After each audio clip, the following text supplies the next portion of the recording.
Coming up next, Microsoft.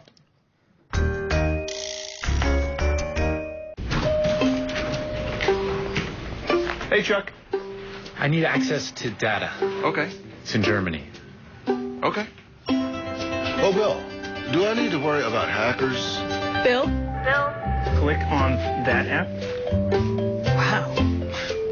Build it last week. Please leave a message for Bill. Where's Bill? I wish I had... Program or Some kind of software. I'm envisioning a mobile workforce. Our new CRM app is fully mobile. Good. How do I coordinate different warehouses, you know? You know? I know. Bill, glad you're here. I think I just killed the printer.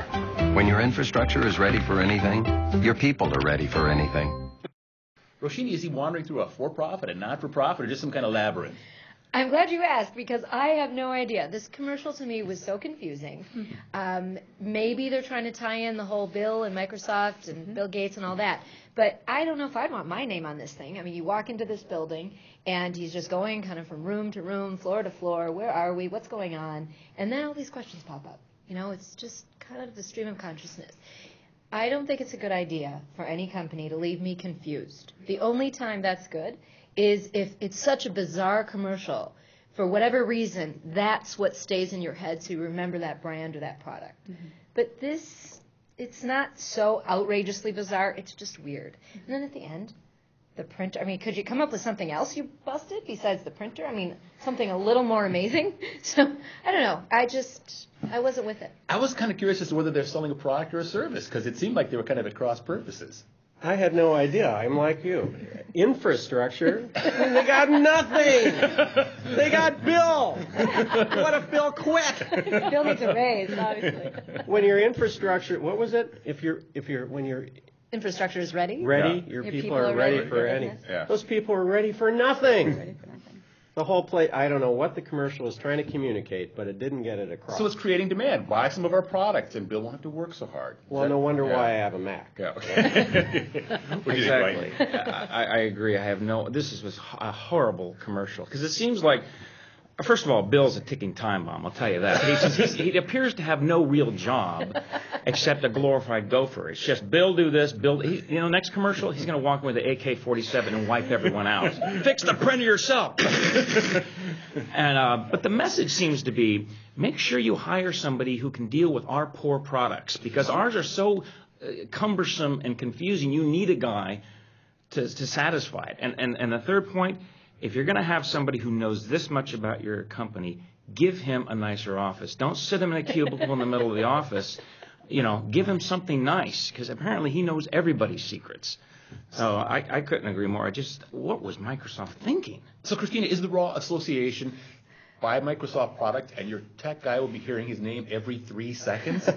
I'm with all of you. I didn't really know. It certainly elicits the confusion of people with software. But beyond that, I think there are a couple of interpretive options. And one of them is that Bill is a metaphor for the technology itself, in which case it's at the office place, but the people can't do anything. Or Bill himself, the company can get along fine as long as they hire someone named like Bill without the Microsoft stuff. I agree. It was not at all clear. And then I was kind of interested, this relates back to what you said in response to the last commercial. In all the mobility, did you notice all the motion in the commercial? Even though we're dealing with something that's probably a desk job, right, a tech or service job, there were people in almost every shot, either in shadows or in reality or in mirrors, floating across the screen. And Bill himself moves from the CEO to the warehouse.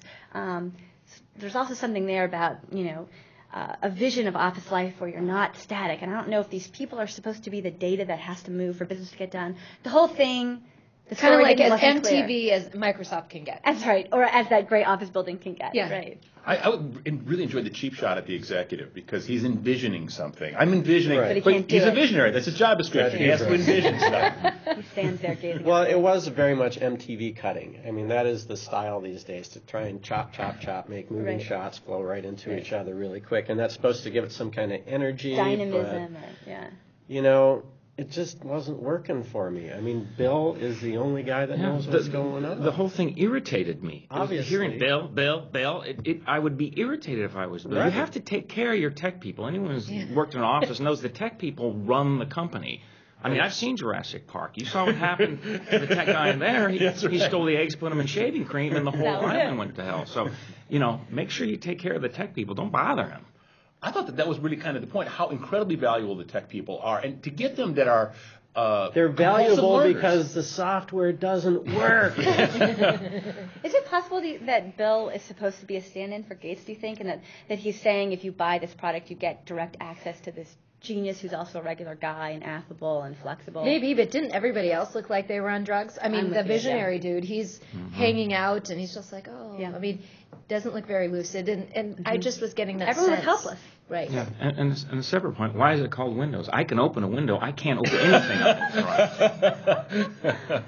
Microsoft has a long, tradition of lawsuits and stuff like that. And I really always thought that they should borrow their catchphrase from Merrill Lynch. Microsoft, a tradition of antitrust. Anyway, time for our exit question. That guy killed the printer. Christina, what have you killed? Office plants. Roshini? Spiders. Sean? Pegs, John. I was there. Dwight? Let's not get into details, but it's buried in a shallow grave in Arizona. Like most people, about 200,000 insects a year with the car.